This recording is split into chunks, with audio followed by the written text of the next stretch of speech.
आज की वीडियो है दशमेश पिता गुरु गोबिंद सिंह जी की, जिन्होंने दी थी कुर्बानी अपने 4 साहिबजादों की। गुरु गोबिंद सिंह जी सिर्फ 9 वर्ष के थे जब उनके पिताजी गुरु तेग बहादुर जी ने कश्मीरी पंडितों की दरख्वास्त पर सनातन धर्म को बचाने के लिए अपनी शहादत दी थी। गुरु तेग बहादुर जी की शहादत ने 9 साल के बाल गोबिंद के जीवन पर बहुत गहरा असर डाला था। इतिहासकारों के मुताबिक गुरु गोबिंद सिंह जी की छवि एक ऊंचे, लंबे, सुंदर, बेहतरीन वस्त्र धारण करने वाले और कई तरह के हथियारों से लैस बलवान योद्धे की थी। अपने जीवन के शुरुआती 20 सालों में आनंदपुर में गुरु गोबिंद सिंह जी ने अपने आप को आने वाले समय के लिए तैयार किया। इस दौरान गुरु साहब ने घुड़सवारी करनी और हथियार चलाने सीखे और साथ ही साथ फारसी और संस्कृत भाषा की पढ़ाई भी की। हिंदी और पंजाबी भाषा का ज्ञान आप जी को पहले से ही था। दशमेश पिता ने इस दौरान जाप साहिब, अकाल उस्तत और सवैये जैसी कई रचनाएं भी लिखी। गुरु गोबिंद सिंह जी के बारे में मशहूर था कि उनके तीर की नोक 2 तोले सोने से बनी होती थी, ताकि उसको बेचकर मरने वाले के परिवार का गुजारा हो सके। गुरु गोबिंद सिंह जी को सबसे पहले युद्ध की चुनौती अपने पड़ोसी पहाड़ी राजा भीमचंद से मिली थी। सन 1680 के बाद गुरु साहब ने रंजीत नगाड़ा तैयार करवाया, जिसे हर रोज आनंदपुर साहिब में बजाया जाता था। गुरु गोबिंद सिंह जी का लोगों के बीच लोकप्रिय होना और महंगे तोहफे मिलना राजा भीमचंद को नागवार गुजरा। एक बार ऐसा हुआ कि जब राजा भीमचंद ने गुरु गोबिंद सिंह जी से उनका प्रसादी हाथी कुछ दिनों के लिए मांगा, तब गुरु साहब ने उन्हें साफ इनकार कर दिया था। राजा भीमचंद ने आनंदपुर पर हमला कर दिया, जिसमें उसकी हार हुई थी। इसके बाद राजा भीमचंद और गुरु साहब के बीच टकराव का माहौल बना रहा। गुरु गोबिंद सिंह जी ने अपने जीवन काल में जितनी भी जंगें लड़ी हैं, वे सब जुल्म के खिलाफ लड़ी गई थी। 1699 में गुरु गोबिंद सिंह जी ने सभी सिखों को बैसाखी के मौके पर आनंदपुर में इकट्ठा होने का संदेश भिजवाया। तख्त श्री केशगढ़ साहिब में बैसाखी के दिन जब भीड़ इकट्ठी हुई, तब गुरु गोबिंद सिंह जी ने अपनी मयान से तलवार निकालकर गरजती हुई आवाज में कहा कि मुझे शीश चाहिए, है कोई ऐसा जो मुझे अपना शीश दे सके। भीड़ में सन्नाटा छा गया। गुरु साहब ने दूसरी बार भी गरजती हुई आवाज में कहा, लेकिन कोई सामने नहीं आया। तीसरी बार लाहौर के दयाराम ने अपना शीश गुरु साहब के सामने भेंट किया। तब दशमेश पिता ने दयाराम को उनकी बाजू से पकड़ा और एक तंबू के अंदर ले गए। इसके बाद गुरु साहब तंबू के बाहर आए तो उनकी तलवार में खून लगा हुआ था। भीड़ के सामने उन्होंने फिर से गरजती हुई आवाज में कहा। तब भाई धर्मदास जी आगे बढ़े और अपना शीश देने वाले दूसरे व्यक्ति बने। इसके बाद द्वारका के मोखम चंद, जगन्नाथपुरी से हिम्मत राय और बिदर से साहिब चंद ने आगे बढ़कर अपना शीश भी गुरु गोबिंद सिंह जी को भेंट किया। कुछ देर बाद गुरु गोबिंद सिंह जी 5 सिंहों के साथ तंबू के बाहर आए और समूची संगत को ये समझ आया कि गुरु साहब ने किसी को भी मारा नहीं है, बल्कि ये उनकी श्रद्धा और बहादुरी की परीक्षा थी। उस दिन खालसा पंथ की स्थापना हुई थी और उन 5 को खंडे बाटे का अमृत छकाकर गुरु साहब ने इनको पंज प्यारे बनाया और उनके उपनाम की जगह सिंह नाम को बख्शा। खालसा के लिए 5 ककार बख्शे गए। खालसा पंथ की स्थापना करके गुरु गोबिंद सिंह जी ने अपने सिंहों के मन में एक संत और एक सैनिक की दोहरी भावना का संचार किया, ताकि वे इस दुनिया में दबे कुचले लोगों के ऊपर हो रहे अत्याचार से लड़ सकें। 1699 से लेकर 1704 के बीच गुरु गोबिंद सिंह जी और पहाड़ी राजाओं के बीच कई जंगें हुईं, जिनमें जीत खालसे की ही हुई। लेकिन जीतने के बावजूद भी कभी दशमेश पिता ने ना तो कभी किसी को बंदी बनाया और ना ही कभी किसी को अपना धर्म बदलने के लिए मजबूर किया। राजा भीमचंद के बेटे अजमेर चंद ने दक्खन में जाकर औरंगजेब से मिलकर गुरु गोबिंद सिंह जी की बढ़ती एक्टिविटीज़ के बारे में बताया। औरंगजेब ने लाहौर, सरहंद और कश्मीर के गवर्नर्स को हुक्म दिया कि वे अपनी फौजें गुरु गोबिंद सिंह जी और खालसा पंथ की एक्टिविटीज़ को काबू में करने में लगा दें। साथ ही में ये भी तय हुआ कि पहाड़ी राजाओं की फौज मुगल सैनिकों की मदद करेगी और गुरु गोबिंद सिंह जी को औरंगजेब के सामने पेश किया जाएगा। गुरु गोबिंद सिंह जी ने अपनी फौज को 6 जत्थों में बांटा, जिनमें से पहले 5 जत्थों को 5 किलों की जिम्मेवारी दी गई और आखिरी जत्थे को रिजर्व पर रखा गया।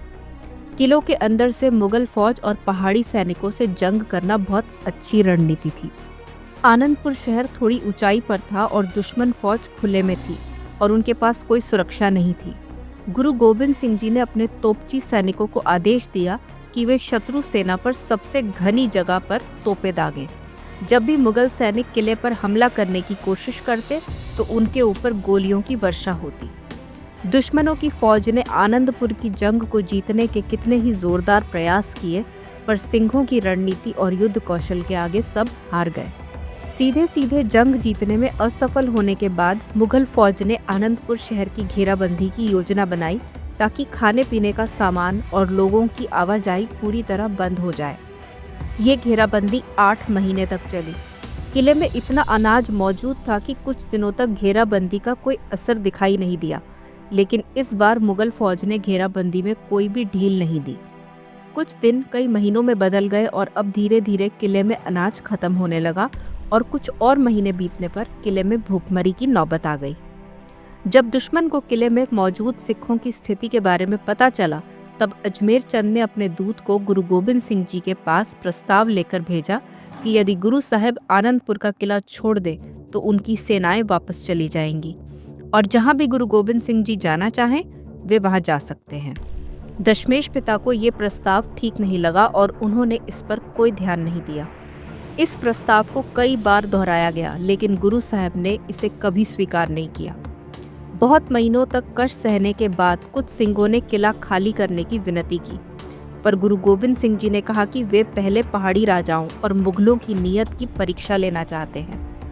उन्होंने मुगलों को संदेश भिजवाया कि गुरु साहब और उनके साथी आनंदपुर छोड़ने के लिए तैयार हैं, बशर्ते पहले उनके कीमती सामान को बैलगाड़ियों में जाने दिया जाए। मुगलों ने उनकी इस शर्त को मान लिया।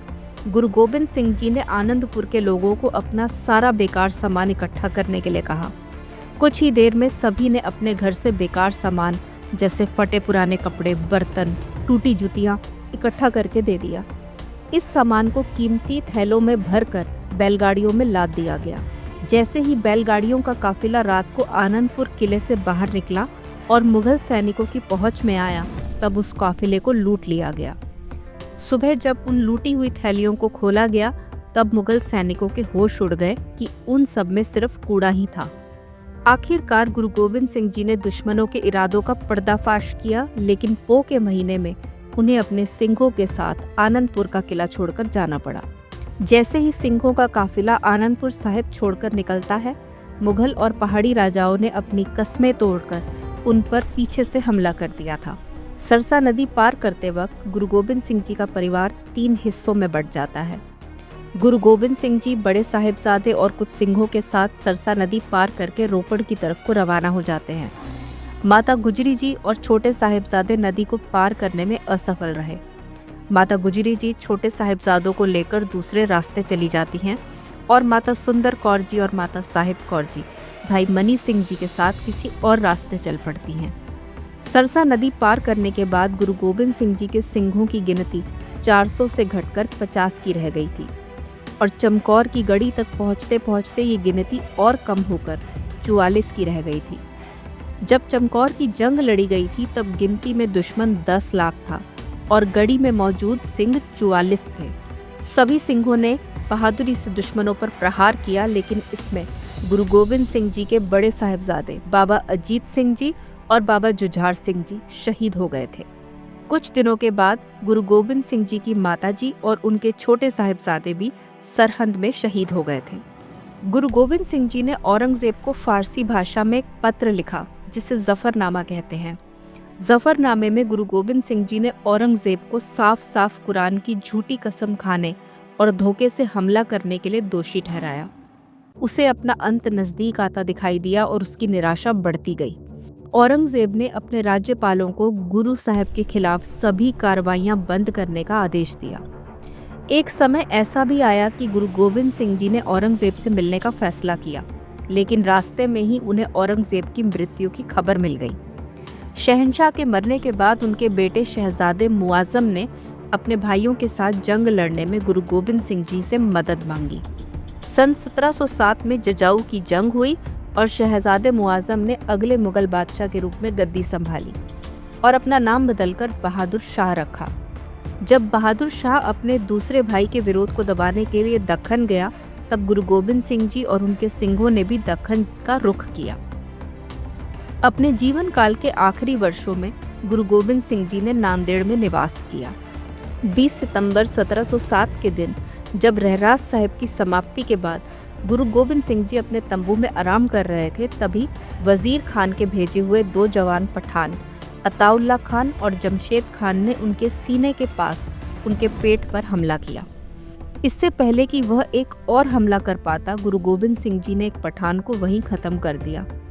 दूसरा पठान जैसे ही भागने लगा तो उसे भी सिंहों ने पकड़ लिया और मार डाला। जैसे ही बहादुर शाह को इस हमले की खबर मिली तो उसने इटालियन डॉक्टर निकोलाओ मनुच्ची को गुरु साहब के इलाज के लिए भेजा। धीरे धीरे घाव भरने लगा और गुरु गोबिंद सिंह जी की तबीयत में काफी सुधार आ गया था। कुछ दिनों बाद गुरु गोबिंद सिंह जी ने अपनी नौटंकी कमान उठाकर उसके स्ट्रिंग को खींचा तो उससे उनका घाव फिर से खुल गया और उसमें से खून बहने लगा। संगत में मौजूद लोगों ने पट्टियां बांधकर खून को रोकने की कोशिश की, लेकिन अब गुरु गोबिंद सिंह जी ने ये ऐलान कर दिया था कि उनके जाने का समय निकट आ गया है। सेवादारों से कहकर सभी को इकट्ठा होने का हुक्म दिया गया। उन्होंने दमदमा साहिब में तैयार गुरु ग्रंथ साहिब जी की भीड़ खोलने को कहा और उनके सामने सर झुकाकर 5 पैसे और एक नारियल प्रसाद के तौर पर रखे। सभी सिंहों को गुरु ग्रंथ साहिब जी के लड़ लगाकर 7 अक्टूबर 1708 को गुरु गोबिंद सिंह जी ज्योति ज्योत समा गए। गुरु गोबिंद सिंह जी के जीवन का हर पल हमें कोई ना कोई शिक्षा देता है। इस वीडियो में हमने गुरु गोबिंद सिंह जी के जीवन काल को ब्रीफली समझाने की एक कोशिश की है। अगर आप भी डिटेल में जानना चाहें तो इन वीडियोस को ज़रूर देखें। मैं जल्दी आपसे नेक्स्ट वीडियो में मिलूंगी। सत श्री अकाल।